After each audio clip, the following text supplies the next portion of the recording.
Dahil bagyo ngayon, ito muna yung pagkain nyo at wala naman dito yung amo nyo. Oh, kumain na kayo. Magtipid kayo kay masyado kayo magastos.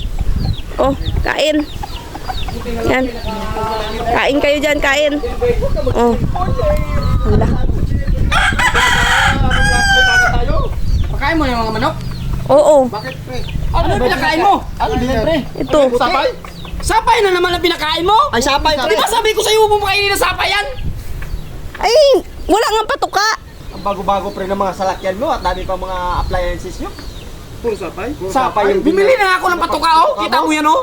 Oo, bumili na ako. Bakit mo di ako nihintay? Eh, anong oras na oh? Magutuman yung mga manok.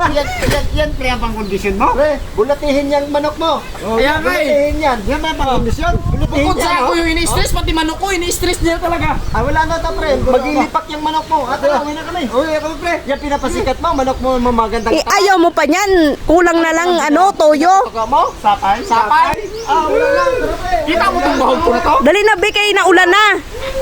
Hayaan mo na yan, sinakumpare mo.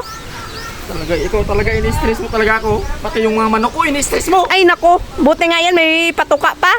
Isa sa wala, bahaw pa yung pinakain ko dyan. Ay,